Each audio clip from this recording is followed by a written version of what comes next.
This scary trailer gave me more questions and chills. And I kind of like that. Let's talk about it.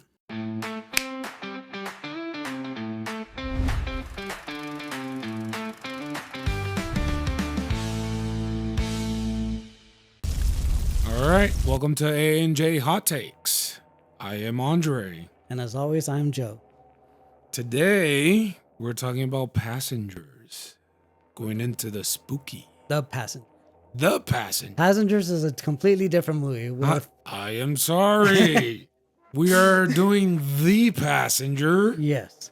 And diving into the spooky. Yes. And I'm curious. I didn't ask you this before, but what made you think of this one for the show? I feel like a lot of movies today are relying so much on horror that this one was a little bit of fresh breath air when it's more suspense. Okay. So that drew me in. It also reminded me a little bit about Blair Witch Project. You're really not told what it is. You're giving glimpse here and there, but it's not defined what exactly is causing all this and what is kind of attacking all these people. So that was what drew me in. Okay. All right. I'll let you go first because I've got a bit of a rant in general about today's horror movies, but go ahead. So, so like I said, not knowing exactly what the evil character is exactly what drew me into this movie. I am curious on what it is. Is it a possession? Is it just a evil spirit? Maybe it's aliens, right? We can always blame stuff on aliens. Sure. So I am excited to see what exactly it is. I've always been interested in the occult, so looking forward to see what that is. And also, I do want to know, are they going to go into kind of like that religious demon possession kind of thing route? Okay. Or are they going to come up with something totally different, something new? That is my hot take on this is, are they going to go religious or are they going to go something different? You see, and I think they're going through the urban legend thing. I don't know if a lot of people know about this urban legend, but they say in every town and every city there is a haunted street that somebody has died on, and you have the soul of the victim stuck on this road looking for a ride to the afterlife. And back in my hometown of El Paso, they said it was a street near the border highway where you find a dead woman on the side of the road.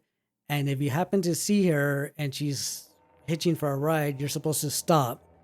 And if you stop, then the ghost vanishes because they are going to ride with you in peace.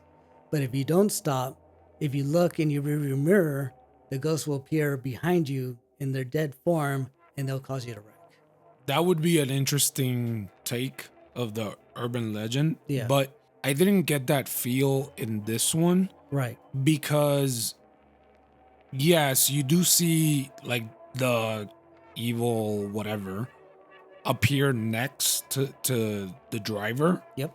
But further in the movie, you see that it still follows. Right. So I'm not sure if it's going to go into that or if it's something different. And that's why I was thinking maybe it is something different because it does attach to whoever was there that night, but it does follow even throughout the day. Like there's a scene where I think it's a girl. She's like in this van. Mm-hmm. The van door in the back closes, and all of a sudden you see like this hand over her shoulder. Mm-hmm. So I feel like it might be a little bit different to what urban legends say about having those cursed roads. I think this is not specific to, oh, that was a cursed road. Well, right. And that goes towards my hot take of saying that folklore and urban legends make for terrible horror movies because they either have to stick with the rules of the story and what made it scary to begin with, or the studio takes over and they want to turn it into something more, and that's where it gets a little chaotic with the storytelling. because I don't know if you've seen it, but the Curse of La Llorona. yes, sorry. Apologies, I have trouble speaking Spanish, even though that used to be my first language. But yes, and it's a simple thing of, a woman looking for her children, and if you leave your kids alone, then they get taken, and it's like, okay, then how do these kids survive an hour and a half movie if they're left alone majority of the film? How kids can't fight against this ghost. You've got other movies like the 2000 film Urban Legends that kind of touches upon these things, but it's all one serial killer bringing these things to life, and it doesn't make sense.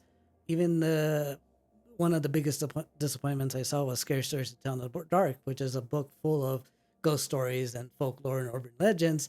And that movie failed because it just didn't follow any of the rules of any of the stories that it was trying to tell. You again, if once you try to give a backstory to something that's horrific, then it stops being very horrific. Then it turns into a story of either sorrow or tragedy or of longing. Yeah, I have to agree with you on that. And we touched a little bit on this on a previous episode where we did talk about when you give a backstory to something from a horror movie, it Mm-hmm. stops being interesting. Like, just I know what I came to watch, which is either a horror movie, a slasher. I don't need a backstory. I know that there's gonna be death, killing. Just give me what I came for. Right. So I do agree. Like, there's no need to give a backstory. It's fine.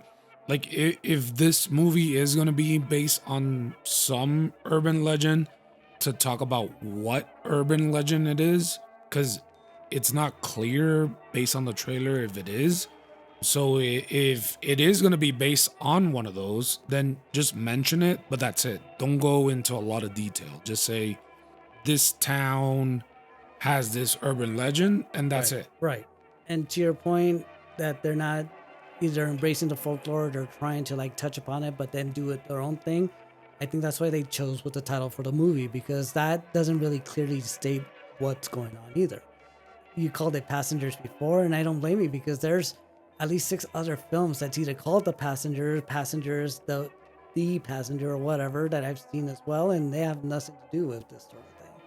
Yes. Passengers takes place in space. The Passenger from like 4 years ago has to deal with a guy who goes postal at his work and then takes one of the only survivors and teaches them how to grow a set of balls and stand up in his life. And it's like weird because it has nothing to do with the first part of the movie where he kills all his coworkers. And then you've got this weird alien zombie movie called The Passenger from Europe, and it makes no sense, but it was a good movie. That kind of goes into my next hot take of and my rant on American horror movies as of late in general, where yes, the trailer's intriguing and it may be good, but I already know that they may water it down or it's going to lead towards a happy ending. By happy ending, I mean that somehow they survived our ordeal and they live on unaffected by the events they just went through. I haven't mentioned this before, but every year I watch enough horror movies to fill up a list to go through a Halloween countdown in October. I recommend some of the best movies I've seen, and I watch other people give their list of movies like, oh, these are the scariest things on Netflix right now. And I watch them, and it's like, this movie's not scary at all. One movie that came up lately was called Bone Lake, and I saw it, and there was a potential in there, but the movie follows a couple that go to an Airbnb. They get tricked by this other couple who, spoiler alert, they own the house that they're in, pretending to be other guests, and they get manipulated in such a way that they either try to kill each other or they become victims for the serial killer couple that own the home. And you're following this couple that have a very shitty relationship. They have no chemistry, and they fight these villainous couple that have been doing this for years, killing lots of people, and somehow they survive at the end. It's like, how do you get the upper hand? You suck as a person. How do you get to live? Following up on what you just said, Joe, do you feel that we've been oversaturated with horror movies? Do you feel like these producers, they don't have any fresh ideas? Do you feel like it's mostly the same formula for horror movies? I want to say the same formula. There's plenty of originality out there, especially with A24 coming out with some cool stuff. But there's there's just this sense of, that American horror movies have to have some sort of happy ending at the end, or else people aren't gonna go and watch it, because there's not a lot of horror movies that you could watch and you walk out there like, oh my god, that was rough. And that's one of the things that I do miss, like from the Blair Witch Project. There was no happy ending. Right. Like they did it in a way where it's like, oh, this crew went out, they filmed, and they made it kind of seem realistic and all that.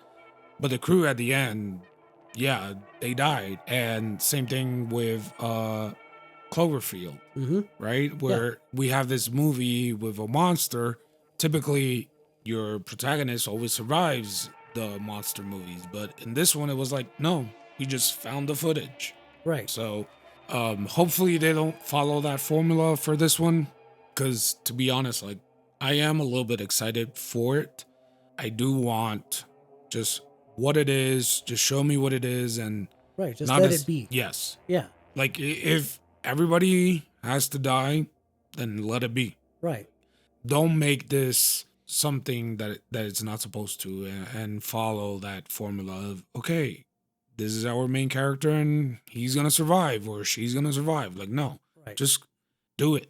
That's why I love Terrifier so much, but I'm kind of worried about the next film, because they say they're going to get into origins of the Terrifier and why he is who he is. And But didn't we get origins for Terrifier though? no, not really. We got an origin of the final girl and why she's able to No, stand but up like against him. Terrifier, Art the Clown, he didn't start off in Terrifier. He was in another movie.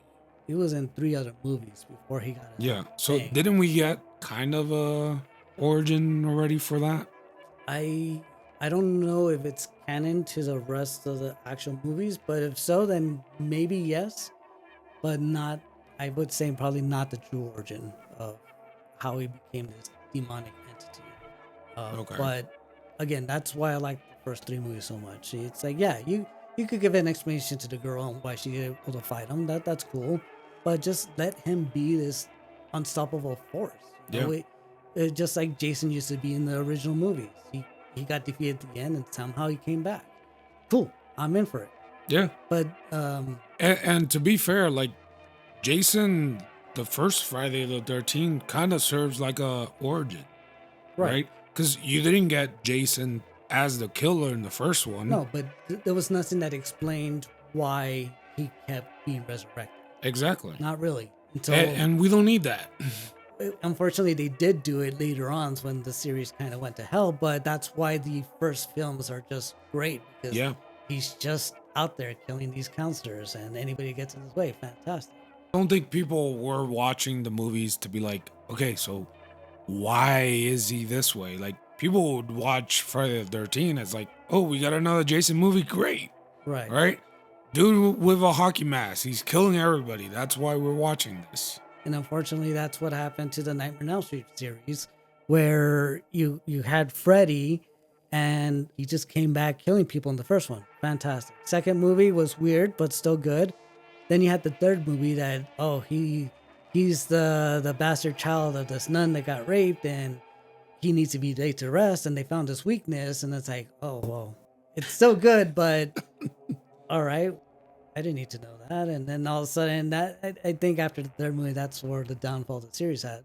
Then they had the Freddy concept where people were cheering for Freddy and not being scared. You know, Freddy became this icon of like, oh, cool, yeah, Freddy Krueger's cool. It's like, no, they're not supposed to be cool.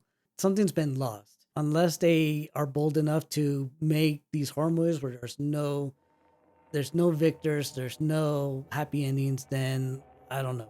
We're gonna have to suffer through a lot of bad films before we get a truly good. So on that note, watch or not. I'm willing to give it a chance, but with caution. If you see the trailer and it's not for you, then go ahead. Don't watch it. I'll go ahead and watch it for you all and let you know at a later point. But I'll give it a shot. So sounds like a watch. Maybe. Okay. Funny enough, even though I did bring this movie, I'm gonna say not. You guys say not? I am gonna say not. Okay. Even though yes, I am excited for it, I do not feel that it is a movie to watch at a movie theater. I think this is going to be a movie for you to watch on a streaming service. So, gonna say a not. And since you said maybe, and I'm saying a not, should we say A&J not? Overall, not. All right. Well, Yeah. A&J not. Yeah. All right. Well, Let us know if you do watch it and we're wrong, but yeah. And if you are excited to watch it and you are going to watch it in the movie theaters, let us know in the comments. We love hearing your feedback. Thank you for jumping on and listening to us chat. yep. Catch you in the next one. See ya.